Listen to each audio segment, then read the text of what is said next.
오늘 이 하나님의 말씀은 의인이 부르짖음에 여호와께서 들으시고 그들의 모든 환난에서 건지셨도다, 이렇게 말씀하고 있습니다.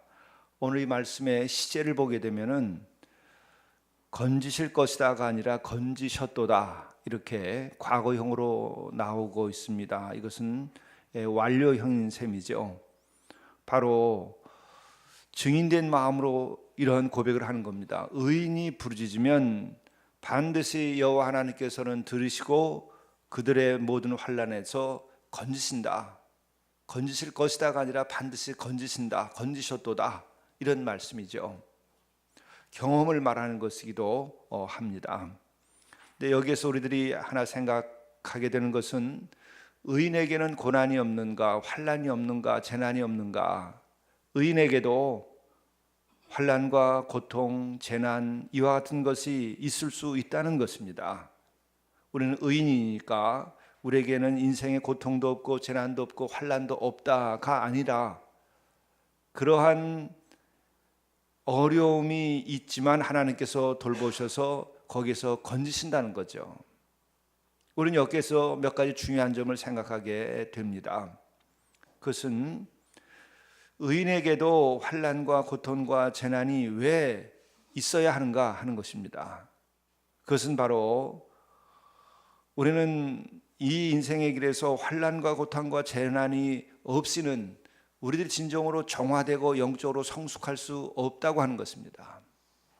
그리고 우리가 생애에서 경험하는 거지만, 이와 같은 어려움이 있을 때 우리는 하나님께 더 가까이 가게 됩니다.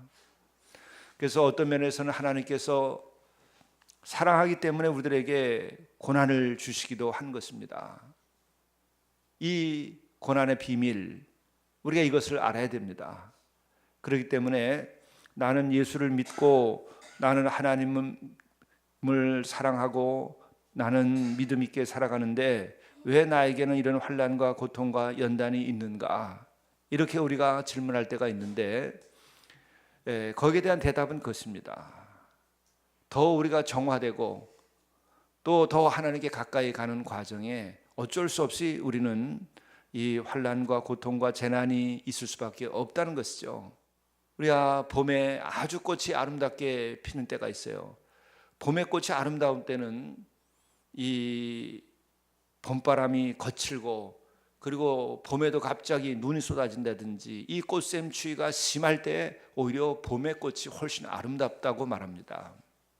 이것이 어쩔 수 없는 거예요. 그렇기 때문에 우리들은 부르짖는 것이 필요합니다. 의인이 부르짖음에 여호와께서 들으시고 라고 말씀하고 있죠. 정말 의인도 부르짖을 일이 있는 것이죠. 왜? 하나님께서 그를 사랑하기 때문에 그를 정화시키고 하나님께 더 가까이 나오도록 하는 겁니다. 우리가 비가 온 다음에 땅이 굳습니다. 마찬가지로 우리의 믿음도 환난과 고통과 재난을 겪은 다음에 우리는 믿음이 굳건해지는 것입니다. 그래서 우리가 어려움을 겪고 고통을 겪을 때에 원망하고 불평하지 말고 더 부르짖으며 기도하면서 하나님께 가까이 가는 것이 필요하죠. 그때 더 내가 순수해지고 더 높아지는 기회로 삼어야 됩니다. 이럴 때 우리는 어려워요. 어렵지 않을 수가 없습니다. 고통스럽습니다. 그래서 부르짖을 수밖에 없는 것이죠. 근데 바로 그와 같은 그 고통이 심한 것만큼 그만큼 우리는 더 정화되고 순화되고 높아지고 성화되는 것입니다. 이것을 견뎌야 됩니다. 그래서 인내가 우리의 삶에 있어서는 꼭 필요한 덕목이에요. 믿음에는 이 인내가 필요합니다. 그리고 또 한 가지, 우리는 그렇다면 의인이라고 하는 것은 누구인가? 어떤 이가 의인이라고 불림을 받을 수 있겠는가? 오늘 말씀을 보게 되면 우리는 마음이 상한 자에 대하여 하나님께서 응답해 준다고 말씀하고, 또 충심으로 통회하는 자에게 응답해 주신다고 말하거든요. 바로 마음이 상한 자가 의인에 속하는 거예요. 마음이 상하는 자, 이거 무엇을 말하는 걸까요? 여러분, 마음이 순수한 사람이 마음의 상함을 입어요. 마음이 순수하지 아니한 사람은 상함을 잘 입지 않습니다. 양심에 화인 맞은 사람들, 아주 뻔뻔한 사람들, 이런 사람들은요 마음의 상함을 입지 않아요. 그래서 마음의 상함을 입는 사람들은 마음이 순수한 사람들이라고 볼 수 있어요. 또 영적인 감수성이 있고 영적으로 깨어난 사람들이 그러한 마음의 상함을 입게 되는 거죠. 바로 의인이라고 하는 것은 도덕적으로 완전하다라고 하는 측면보다도 그 마음의 상태에 관하여서 말하는 거예요. 그 마음이 깨어나고 영적인 감수성이 있고 양심이 살아있어서 그 신앙적인 그 깨어있는 마음 때문에 상함을 당하기 쉬운 거예요. 사악한 사람들 마음의 상함을 겪지 않습니다. 정말이에요. 너무도 뻔뻔한 사람들은 그 악을 행하고도 그 고통받는 사람 앞에서 환하게 웃습니다. 악한 영에 사로잡힌 거죠. 사악함에 사로잡혀 있는 겁니다. 그런 사람들은 마음이 상하지 않아요. 그렇기 때문에 하나님은 그렇지 아니한 영혼들, 마음이 상한 자를 하나님은 가까이 하신다는 거예요. 여기서 한 가지 우리는 도덕적인 완전함을 말하는 것이 아니기 때문에 내 자신이 정말 부족해서도 마음이 상할 수도 있어요. 그것도 의인에 속하는 겁니다. 부족하다는 것을 알고 하나님 앞에 나와서 나의 부족을 고백하고 하나님께 부르짖는 그 마음 자체가 하나님께서는 의로 여기시는 거예요. 내 스스로가 어떤 기준을 가지고 완전하다고 하는 것을 가지고 의인이라고 성경에서 말하지 않고 하나님 앞에서의 의인인 것을 말하는 것인데, 하나님 앞에서 의인이라고 하는 것은 바로 내가 부족함을 알고 부족함 때문에 하나님 앞에서 마음이 상한 사람들, 그래서 부르짖을 수밖에 없는 사람들, 그런 사람도 의인의 반열에 속하는 것입니다. 그래서 이것은 한 맥락이기도 한데, 두 번째로 의인은 충심으로 통회하는 자라고 되어 있어요. 충심으로 통회하는 자는 구원을 하시는도다. 충심으로 통회하는 자는 어떤 사람입니까? 완전한 사람이 아니라 나의 잘못을 내가 스스로 시인하고 나의 실수를 내가 돌이켜보면서 나의 부족을 고백하고 나의 연약함을 고백하는 영혼들, 심지어는 죄를 졌을지라도 의인이 될 수 있어요. 뭐냐? 죄 자체가 아니라 그 죄로 인하여서 내 마음이 고통 가운데 충심으로 통회할 때에 하나님께서는 그를 어여삐 여기시는 거죠. 바로 하나님께서 어여삐 여기시는 그것을 의인의 요소입니다. 바로 그것이 의인의 요소예요. 그래서 하나님께서는 돌아오는 자를 다 받아주시는 거죠. 집 안에 있는 자만이 아니라 집 밖에 나간 이들이 다시 돌아오는 그 탕자가 돌아오는 것을 주님은 기뻐하십니다. 그런 맥락에서 오늘 의인이라고 하는 것은 이렇게 마음이 상한 자, 그리고 충심으로 통회하는 자, 이들이 다 의인의 반열에 속하는 거예요. 그리고 근본적으로 의인이라고 하는 것은 성경에서는 하나님을 경외하는 자를 두고 하는 말이에요. 하나님을 경외하는 자는 어떤 사람들입니까? 정말 하나님을 사랑하고 하나님의 말씀에 귀를 기울이고 그 말씀에 순종하고 그 말씀을 따르기를 원하는 거죠. 그 과정에서 우리는 거룩한 백성이 되고 거룩한 존재로 변화됩니다.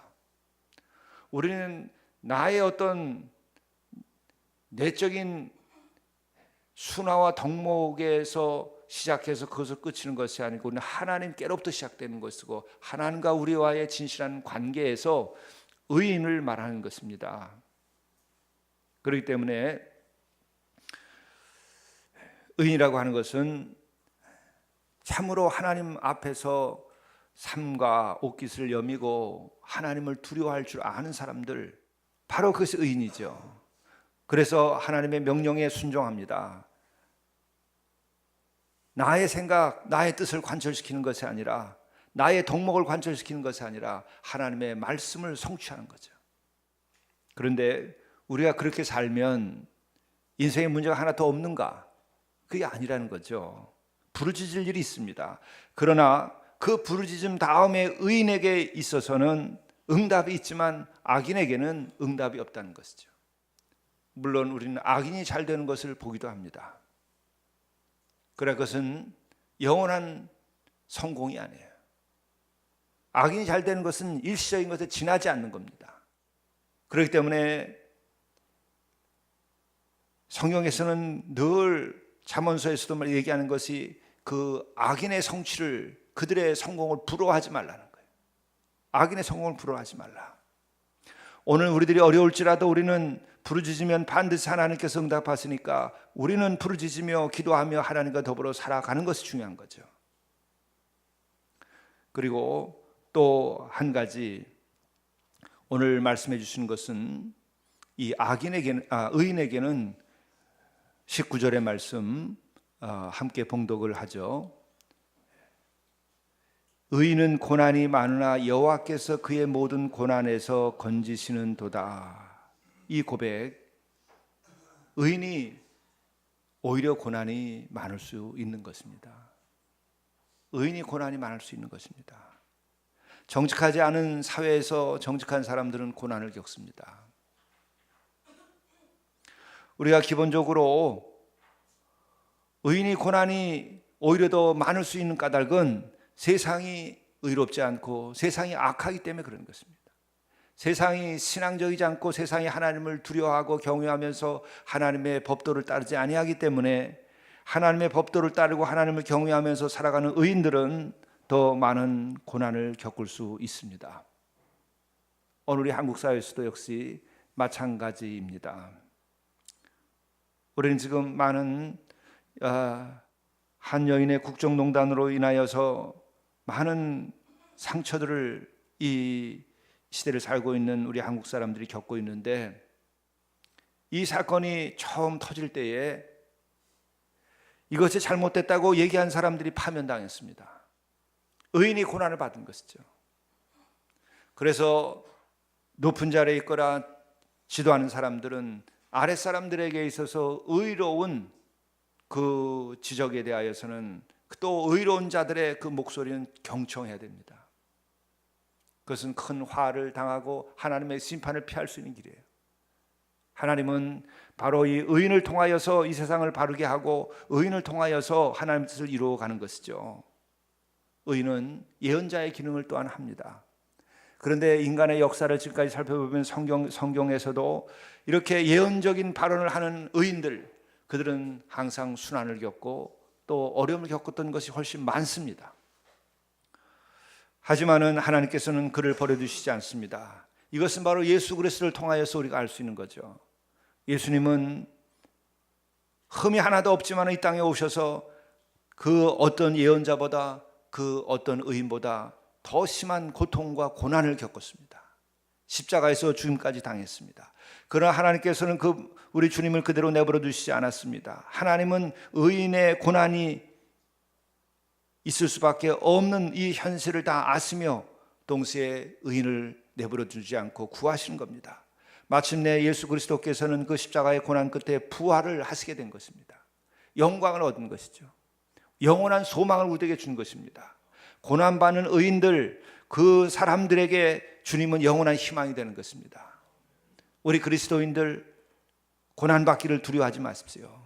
의로운 자의 삶을 사는 걸 두려워하지 마십시오.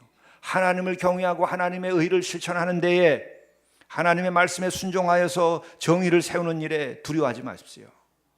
의를 위하여 핍박받는 자들은 복되다고 예수께서도 말씀하셨습니다. 우리는 용기를 가져야 됩니다. 두려워하지 말아야 됩니다. 우리는 선으로서 악을 이겨야 됩니다.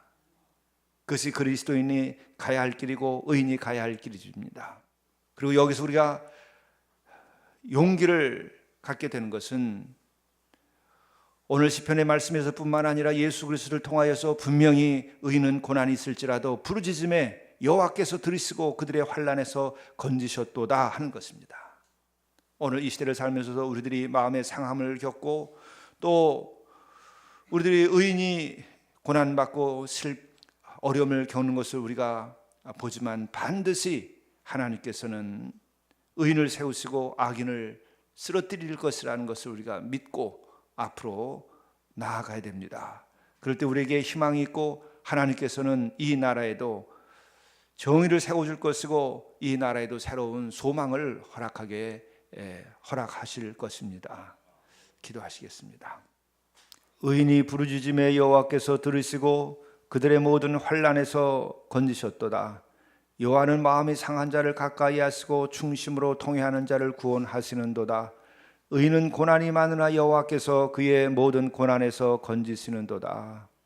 자비로우신 하나님, 우리가 하나님께 의지하고 하나님의 말씀을 따름으로 의로운 이가 되게 하시옵소서. 우리가 진정으로 하나님을 경외함으로 하나님의 말씀에 순종하는 삶을 살게 도와주옵소서. 이 길이 험난하고 이 길에 고난이 있을지라도 우리가 오직 하나님의 말씀에 순종하는 의인의 삶을 살게 도와주시고, 또한 우리가 어려움을 겪을 때 우리가 부르짖으며 이 어려움을 이겨나갈 수 있게 도와주시고, 또한 하나님께서 항상 의인을 지키사 의인의 승리를 보게 하시고 하나님께 영광되도록 인도하여 주시옵소서. 예수 그리스도를 통하여서 그 고난은 결국 부활로 영광스럽게 됨을 저희들이 더욱 믿고, 항상 우리들이 부활의 소망을 가지고 환난과 어려움도 이겨나갈 수 있도록 인도하여 주시옵소서. 이 아침에도 나와서 기도하는 우리 모두의 기도를 오늘 또한 들어주시고, 사순절 동안 우리가 작정하며 기도하는 일들이 다 이루어지는 놀라운 역사를 허락해 주시옵소서. 이 모든 말씀을 우리 구주 예수 그리스도의 이름으로 간절히 기도드리옵나이다. 아멘.